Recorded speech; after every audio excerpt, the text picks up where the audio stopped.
हो गया, या किसी को बीपी की शिकायत हो गई, या किसी को थायराइड हो गया, या फिर किसी को और ये वो बातें हैं जो आम आदमी अच्छी तरीके से परिचित है, मतलब कॉमन सी चीज़ है जो हम लोग समझ सकते हैं। यहाँ पर अगर समझदारी की बात करें तो किसी भी आदमी को हम लोग वैध नहीं सजेस्ट करते। कोई भी इंसान हो हमेशा एक ही चीज़ सोचता है कि दुनिया का सबसे बड़ा एक्सपर्ट MBBS, यानी कि यहाँ जाएंगे तो इन रोगों का निदान हम पा सकते हैं, या फिर ये हम भरोसे के साथ जाते हैं कि हमें ठीक कर देगा। लेकिन आज तक मैंने कभी भी नहीं देखा कि किसी भी MBBS डॉक्टर ने शुगर के मरीज़ का इलाज किया हो और वो पूरी तरह से सही हो चुका हो। ऐसा देखा है कहीं? तो मेरे हिसाब से मैंने कहीं नहीं देखा। ठीक है ना? तो सवाल ये आता है कि अगर MBBS की बात करें तो कम से कम 2 करोड़ रुपए। नमस्कार जी, नमस्कार। होता रोहित भाई, बड़ा सोच समझ के आप जवाब दीजिएगा कि क्या कभी किसी हॉस्पिटल में कोई एक ऐसा आदमी मिला जिसने कहा हो कि भाई अब मैं ठीक हूँ, मुझे दवा की ज़रूरत नहीं? कभी कोई मिलेगा? पॉसिबल ही नहीं है। तो थोड़ी देर के लिए ना मोबाइल को साइलेंट। इलाज है ये कहाँ हो रहा है, कैसे हो रहा है, इसका तो हम बाद में जिक्र करेंगे, लेकिन फ़िलहाल यहाँ बीमारी की रोकथाम ज़रूर हो रही है और इस रोकथाम से हम थोड़ा बहुत राहत ले सकते हैं। लेकिन सवाल ये आता है कि सारी ज़िंदगी की कमाई आधे घंटे में ख़त्म हो जाती है अगर हम यहाँ पर फंसे रहे तो मैं एक ही चीज़ कहूँगा कि यहाँ इलाज तो नहीं है, लेकिन हाँ थोड़ी बहुत राहत ज़रूर मिल सकती है, क्योंकि इसका जो फोकस रहता है ये 10-12 करोड़ रुपए जो इसने लगाए हैं ना, इनको निकालने में रहता है। अब सवाल ये आता है कि अब हम ठीक कैसे होंगे? तो ठीक होने का सिर्फ एक ही रास्ता है और वो ये है कि आपकी जानकारी ही आपको बचा सकती है, या फिर हम लोगों को इसके विषय में जानकारी दे दें तो हम बचा सकते हैं। इसका सीधा सा कारण ये होता है कि किसी भी व्यक्ति को अगर शुगर की समस्या आई है तो इन 32 अंगों में से एक अंग है जिसका नाम है पैनक्रियाज। जब ये पैनक्रियाज ठीक से काम नहीं करेगा, यानी कि इसका काम हमारे शरीर को इंसुलिन देना है, अगर ये इंसुलिन नहीं देगा तो हमारी बॉडी का ग्लूकोज एनर्जी में कन्वर्ट नहीं होगा, और अगर ये ग्लूकोज एनर्जी में कन्वर्ट नहीं हुआ तो जाहिर सी बात है कि शुगर की मात्रा ब्लड में ज़्यादा हो जाएगी। इसी को हम लोग ब्लड शुगर बोलते हैं, यानी कि ब्लड ज़्यादा होना चाहिए, शुगर ज़्यादा हो जाता है तो सर्कुलेशन में दिक्कत करेगा, और भी कई सारे मिनरल्स विटामिन की कमी होनी शुरू हो जाएगी, जिसके कारण क्या होता है कि हमारा ब्लड गाढ़ा हो जाता है, और गाढ़े ब्लड को फिल्टर करने के लिए किडनी को बहुत ज़्यादा दिक्कत होती है। ज़बरदस्ती हम गोली खिला खिला के ब्लड को पतला कर करके हम उसके साथ अत्याचार कर रहे होते हैं, और एक दिन जब ज़्यादा दिक्कत हो जाती है तब एक आदमी सीधे डायलिसिस का शिकार हो जाता है। इलाज इसका भी नहीं है, इलाज इसका भी नहीं है। थायराइड की बात करें तो कुछ ग्रंथियां हमारे शरीर में बहुत इंपॉर्टेंट होती हैं, जिनका काम होता है कि खाने को पचाने के लिए कुछ ऐसे जूसेस तैयार करना जो हमारे शरीर को राहत दे सकते हैं। होता ये है कि बजाय ये ठीक होने के हम इसको और ज़्यादा ख़राब कर देते हैं। गठिया कोई बीमारी नहीं है, ये जोड़ों की एक समस्या है जिसमें जोड़ों में ग्रीस ख़त्म हो गया। अब सवाल ये आता है कि ग्रीस ख़त्म होके गया कहाँ? हमारे शरीर के अंदर कहीं ऐसा तो हमने किया नहीं कि इसको पेट्रोल की जगह जलाया हो, है ना? इसका मतलब ये होता है कि 30 साल के बाद जब हमारा शरीर कैल्शियम बनाना बंद कर देता है, तब हमारे शरीर की रिक्वायरमेंट ग्रीस के अंदर जो कैल्शियम होता है वहाँ से पूरी होती है। यानी कि जब भी हम मीठा खाएंगे उसको पचाने के लिए कैल्शियम ग्रीस से निकल के आता है, या भी हम साइनोवल फ्लूइड बोलते हैं इसको। अब समस्या ये है कि जब धीरे धीरे करके जोड़ों में से ग्रीस ख़त्म हो जाएगा तो एक समस्या आती है जिसको हम लोग बोलते हैं गैप, और जहाँ भी गैप होगी वहाँ पर होगी हवा, और जब हवा ठंडी होगी तो होगा दर्द, और हम दवा खाते हैं दर्द की। यानी परेशानी किस चीज़ से हुई? दर्द की, और हमने दर्द की दवा खा ली, लेकिन असल में प्रॉब्लम है गैप, और ये तब तक सही नहीं हो सकता जब तक हमारे बॉडी के अंदर कैल्शियम ना बने और ग्रीस का निर्माण ना हो। ठीक है ना? तो इसको पूरा करने के लिए हम लोग प्राकृतिक साधनों का इस्तेमाल करें, लेकिन क्यों करें? क्योंकि अभी तक तो हम दवा खा रहे थे, और दवा का काम क्या है? हमारा जो सिग्नलिंग सिस्टम है, यानी कि पूरी बॉडी में जिन तारों से करंट जा रहा होता है, ये उस दवा का नशे के आधार पे ये निर्धारित करता है कि सब कुछ ठीक है, यानी कि सिग्नल को ख़राब कर देना। जब दिमाग को सिग्नल ही नहीं पहुंचेगा तो दर्द का एहसास ही नहीं होगा उसे, और जब दर्द का एहसास नहीं होगा तो हमको पूरी बॉडी में ये सिस्टम आता है, यहाँ भी सब ठीक ठाक है, कोई दिक्कत नहीं। तो एक चीज़ बताते हैं हम लोग कि अगर गैप का समाधान करना है तो हमें किसी भी समस्या से लड़ने के लिए खुद को और खुद की ज़रूरत को समझना पड़ेगा। रोहित भाई, हम लोग प्रकृति का एक हिस्सा हैं, जैसे कि बाकी जीव जंतु हैं वैसे हम भी हैं। तो प्रकृति ने सभी प्रकार के जीवों को जीने के लिए जो साधन दिया है वो पेड़ों से आता है, पानी से आता है और ज़मीन से आता है, ठीक है।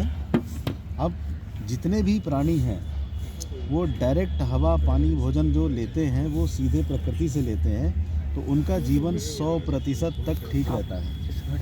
इसी साधन को जब इंसान इस्तेमाल करता है मिट्टी के बर्तनों में तो हमें मिलता है यहाँ से 96%। जब हम पीतल और तांबे के बर्तनों का इस्तेमाल करते हैं तो हमें मिलता है यहाँ पे 84%। और जब हमने सिल्वर के बर्तन को इस्तेमाल करना शुरू किया है तो हमें मिलता है मात्र 7%। यानी हमारे शरीर का जो न्यूट्रिशन है वो सिर्फ और सिर्फ हमको 7% मिल रहा है। यहाँ पर एक चीज़ कही जाती है कि WHO का अपना कहना है कि 50 साल पहले जो खाने में हमारे ताकत थी वो अब नहीं मिल रही है। और विज्ञान कहता है कि हमारे शरीर की जो उम्र है, यानी हमारे शरीर के अंगों की जो उम्र है वो 120 साल है। सरकार हमको 60 साल में फ्री कर देती है कि भैया आप हमारे योग्य नहीं हो, है ना, क्योंकि हम उनकी इच्छाओं को पूरा नहीं कर सकते, इसलिए वो कहते हैं भाई घर जाओ। तो इतना बड़ा जो गैप है, यानी कि आज अगर अब ये समझें कि लोग रिटायरमेंट तक भी नहीं पहुंच पा रहे हैं, 45, 50, 55, 60 तक भी नहीं जा रहे हैं और उससे पहले ही निकल जा रहे हैं। और कल रात में एक रेशियो देख रहा था, बड़ा ही खतरनाक रेशियो था, उसकी वीडियो आप लोगों को शायद पहुंची होगी, बहुत ही ज़बरदस्त। अब मुद्दा ये है कि अगर हमें बाकी के 60 साल अच्छी और बेहतर जीना है तो उसके लिए वैज्ञानिक रूप से हमारे शरीर को 7000 और एक वैल्यू चाहिए, ऑक्सीजन रेडिकल एब्जॉर्बेशन कैपेसिटी। अपनी भाषा में बात करेंगे तो पीलीभीत से अगर मुझे खटीमा आना है तो कम से कम मान के चलो मुझे 2 लीटर तेल मेरी गाड़ी में खर्चा हो जाएगा और मैंने डाला 1.5 लीटर तेल, तो क्या मेरी यात्रा सफल होगी या यात्रा पूरी होगी? बस यही कारण है कि जो 7000 और एक वैल्यू हमको मिलनी थी इस खाने से जो नहीं मिल रही है, तो हमारी यात्रा बजाय 120 के 60 साल में ख़त्म हो जा रही है। तो इसको पूरा करने के लिए हम प्राकृतिक साधनों का अगर इस्तेमाल करें तो बहुत ही ज़्यादा अच्छा है, लेकिन शायद है कि हम डायरेक्ट ना तो पेड़ों से ले सकते हैं, ना पानी से, ना ज़मीन से। भाई हम जानवर तो है नहीं कि जाके मुंह मारने लगेंगे, बस ये कि हमें वहाँ से लाना है, बढ़िया टेस्टी बनाना है, उसके बाद ही हम खा सकते हैं। लेकिन अगर ऐसा है तो हम कभी भी अपने शरीर में इस वैल्यू को पूरा नहीं कर सकते। तो इसके लिए दूसरा विकल्प है, कहते हैं कि 4.5 kg फ्रूट अगर आप मार्केट से लाके खा रहे हैं तो हमारे शरीर को ये रिक्वायरमेंट पूरी हो रही है। अब अगर ये कर भी लिया तो क्वांटिटी और क्वालिटी इस दोनों में बड़ा अंतर होता है। यानी कि आज हम किसी भी सब्ज़ी या फ्रूट को उठा के देख लें तो कोई ना कोई केमिकल उसमें यूज ज़रूर होता है, और अगर केमिकल वाला खाना खा रहे हैं तो नुकसान ही देगा। तो ऐसे में विशेषज्ञ जो सलाह देते हैं वो ये कहते हैं कि हमें पोषक तत्वों की ज़रूरत है, ना कि दवा की। और अगर किसी भी रूप में हम दवा खा रहे हैं तो उसका साइड इफ़ेक्ट हमको ज़रूर मिलेगा। तो क्यों ना प्रकृति से मिले हुए साधनों का इस्तेमाल किया जाए। तो ऐसे साधनों में मैं बात करूँगा 12 प्रकार की कुछ विशेष जड़ी बूटियों के बारे में जो कि बहुत ही अच्छे तरीके से संग्रह किया गया है। अब इस संग्रह के लिए आपको बता दें 116 देश और 250 से ज़्यादा वैज्ञानिक इन सभी चीज़ों में रिसर्च में लगे हुए हैं। और जब रिसर्च की बात आती है तो हम इतनी दूर नहीं जा सकते, तो हम क्या कर सकते हैं कि हम गूगल बाबा की सपोर्ट लेते हैं और एक एक इंग्रेडिएंट्स के बारे में जब हमने गूगल पे पढ़ा तो पढ़ने के बाद मुझे ये लगता है कि कोई भी इंसान अगर मृत्यु समान कष्ट से गुजर रहा है और सही अनुपात में अगर इन 12 जड़ी बूटियों का इस्तेमाल करा दिया जाए तो किसी भी गंभीर समस्या का समाधान 100% यहाँ से किया जा सकता है। और ऐसा मेरे साथ हुआ है, क्योंकि मैं हमेशा एक नाम लेता हूँ जिसका नाम है सपना। बनबसा की रहने वाली है। डॉक्टर ने इसको लीवर में कैंसर बताया था और 3 से 4 दिन का मेहमान बताया था। होता ये है कि जब इसको 12 साल बाद जैसे मेरे मन में ख्याल आया कि मैं जाना चाहिए, मुझे बनबसा घूमने के लिए गया था मैं, और वहाँ पर एक लड़का है सतीश, उसने मुझे इसके विषय में जानकारी दी। और जब मैं मिला तो मैंने कहा भी देखो ऐसा कि 3 से 4 दिन का अगर डॉक्टर ने अल्टीमेटम दिया है तो मैं ये तो नहीं कह सकता कि मैं इसको ज़िंदा कर दूंगा, लेकिन कोशिश तो की जा सकती है, क्योंकि सांसें तब भी चल रही थी। और ऐसे में जब रेनेटस नोवा इसको खिलाया, खिलाने के बाद जैसे कि आदत है हमारी कि हर तीसरे दिन हम लोग उन लोगों को फ़ोन करते हैं जो हमारे प्रोडक्ट को यूज़ करते हैं, क्योंकि हालचाल पूछने चाहिए।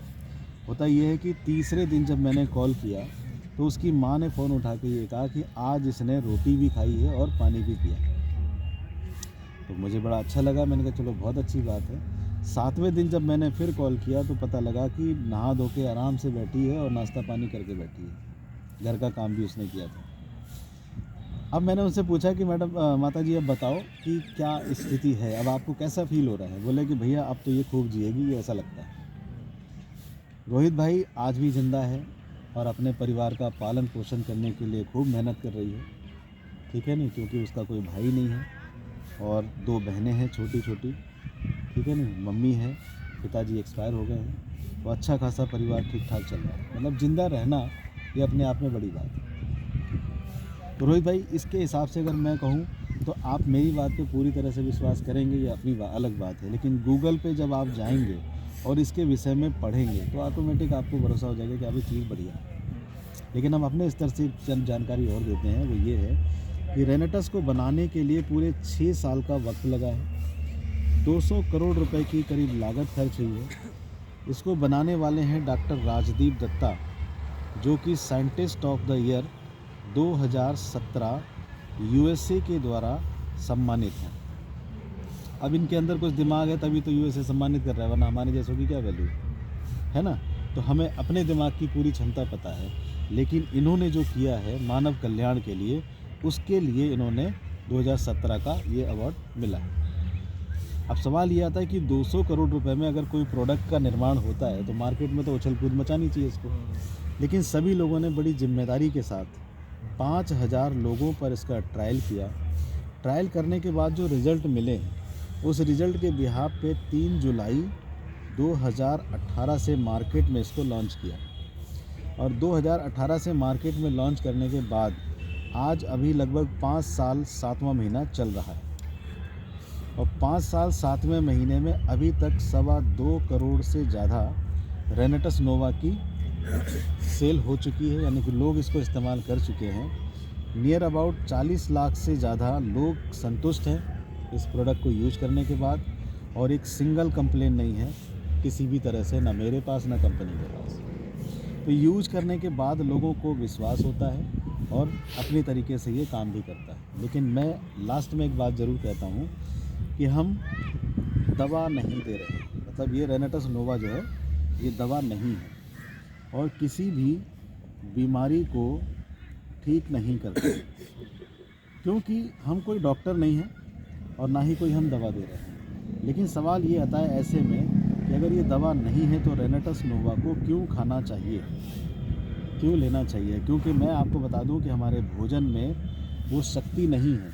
अगर हमारे भोजन में शक्ति होती तो शायद है कि हवा पानी भोजन से ही सारी चीज़ें पर्याप्त थी, क्योंकि एक बच्चा जो कि एक ही चूल्हे बने का खाना खाता है उसको कोई दिक्कत नहीं होती, जवान को भी कोई दिक्कत नहीं होती, लेकिन बूढ़े व्यक्ति को दवा भी खानी पड़ती है। इसका मतलब इससे मिलने वाले पोषक तत्व पर्याप्त नहीं है। तो ऐसी स्थिति में अगर रेनेटस नोवा खाते हैं तो 5 तत्वों का जो है पूर्ति हो जाती है, और जब ये 5 तत्वों की पूर्ति हो जाती है तो शरीर के अंदर जितने भी डैमेज सेल्स हैं उनको ये रिपेयर करता है, अच्छे हार्मोन्स को बनाना शुरू कर देता है, जिसकी वजह से हमारी बॉडी पूरी तरह से रिएक्ट करना शुरू कर देती है। यानी बड़ी सी बड़ी समस्या का अगर हम समाधान चाहें तो अपने शरीर में रेनेटस नोवा को डाल के कर सकते हैं। और ऐसे प्रोडक्ट की आप यहाँ पर देख रहे हैं ना, सभी लोगों ने बहुत अच्छे तरीके से आजमाइश की है। जैसे कि हमारे प्रयाग सिंह जी हैं, थोड़ा सा बताएंगे।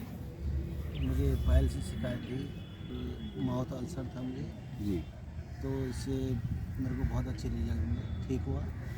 आप जो है ना रोडवेज़ में ड्राइवर हैं, ठीक है नहीं, खाना पीना सब उल्टा ही रहता है ज़्यादातर, और इतने परेशान थे रेनेटस नोवा खाने के बाद इनको इतना आराम मिला है, तब से लेके अब तक हमारा मज़ा आ रहा था। साढ़े मैं विश्वास नहीं कर रहा था, विश्वास नहीं किया था।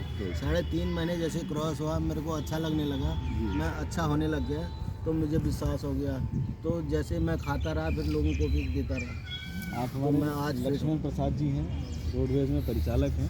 सर आप बताओ आपको क्या क्या महसूस हुआ था? मेरे तो किडनी में बहुत दर्द हो रहा था, एक्सीडेंट हुआ था मेरा, तो दोनों किडनी खराब हो गई दवाई की वजह से, क्योंकि 6 महीने रेगुलर दवाई खाई मैंने, सर को लगी थी चोट, तो दोनों किडनी खराब हो गई थी, 99% खराब हो गई थी। राममूर्ति में रियलिटी तो वहाँ पता चला मुझे, सर रियलिटी तो सीधे उन्होंने बोला क्या कहते हैं कि 1 हफ्ते की ज़िंदगी ले जाओ, अभी नहीं बच सकती। मैं देहरादून जॉली ग्राउंड में मैंने डॉक्टर से बात की, मैंने सर ऐसी बात है, उन्होंने कहा कोई बात नहीं तुम आ जाओ। वहाँ गया, किडनियों की सफाई हुई, किडनियों को जैसे तैसे मतलब बचा लिया गया, बच गए, लेकिन किडनियों का जो था दर्द नहीं जाता था। 1 साल हो गया था मुझे, किडनियों में दर्द लगा रहता था, मेरे जोड़ों में भी दर्द रहता था यहाँ, क्योंकि बहुत ज़्यादा दर्द होता ही रहता था। तो रेगुलर ये समझ लो मैं ओमनी जेल और सरसों का तेल में अजवाइन डाल के उसे गर्म करके भून के बना लेते हैं, जो डेली लगता था मुझे। इन्होंने कुंदन सर हैं, इनके साथ मेरी ड्यूटी लगी थी, ये भी चालक है। तो एक बार उन्होंने कहा मुझसे, कहते हैं कि ये सप्लीमेंट ले लो। मैंने कहा नहीं यार सर, मैं नहीं खा सकता सप्लीमेंट को, डॉक्टर ने मना कर रखा है कि कोई भी इधर उधर की चीज़ नहीं लेनी है। नहीं लिया मैंने, फिर इनके साथ में ड्यूटी लगी, इन्होंने फिर मुझे फोर्स किया, मैंने फिर भी नहीं लिया इनसे। दोबारा फिर इनके साथ में ड्यूटी लगी, इन्होंने कहा यार ले लो। मैंने कहा यार बंदा यार इतना फोर्स कर रहा है तो लेने में क्या बुराई है, एक बार खा के देख लेता हूँ। अच्छा मैंने खाना स्टार्ट कर दिया, कम से कम सर 20-22 दिन तक मैंने खाया होगा। मेरी घरवाली कह रही है तुम्हारे जो तेल लगवा देते हैं, ओमनी जेल लगवा दे, वो नहीं लगवा रहे। तो मैंने कहा हाँ यार बात तो तुम सही कह रही है, दर्द कहाँ चला गया। फिर मैंने कॉल करी थी सर, आपको ही कॉल करी थी, तो आप आए थे मुझसे, तब उन्होंने मुझसे कहा कि कहते हैं कि कैसा फील कर रहे हो। मैंने सर तब से तो अभी तक दर्द हुआ नहीं है, और अभी भी मैं खा ही रहा हूँ, कम से कम मुझे 9 महीने हो गए खाते हुए, लेकिन अभी तक ऐसी कोई दिक्कत नहीं हुई। सीढ़ियाँ चलता था, मेरी सांस फूलने लगती थी, वैसा भी कुछ नहीं है। और अब कुल मिला के काफ़ी अच्छा कर रिलीफ रहा हूँ, मिला है। मतलब और यहाँ जितने भी लोग बैठे हैं उन सभी लोगों को कुछ ना कुछ रिस्पॉन्स जरूर मिला। तो गिनती 3 मैं अपनी अगर गिनती की बात करूं तो 2577 मेटर्स होगा मेरी टीम में लोग खा चुके हैं। और ये तो गिनती है उन लोगों की जिनके हमने रजिस्ट्रेशन किए हैं, जिनके रजिस्ट्रेशन नहीं हुए हैं उन्होंने भी खाया, और उनको बहुत ऐसे लगभग 3000 से प्लस लोग हैं। तो सवाल ये है कि अगर रिजल्ट नहीं होता तो हम यहाँ नहीं होते। और ये टनकपुर से मैंने भी सिर्फ फ़ोन किया था, सारे लोग यहाँ आ गए। तो इसका मतलब ये है कि कुछ ना कुछ वैल्यू है। ठीक है सर, तो यहाँ तक तो थी प्रोडक्ट के विषय में जानकारी, और आगे चल के जो हम यहाँ पर मान लो इस सिस्टम में आए हैं तो उसके पीछे क्या रिजल्ट रहे होंगे, ठीक है ना। तो इस वीडियो को हम यहीं पॉज करते हैं, तो हम बनाएंगे।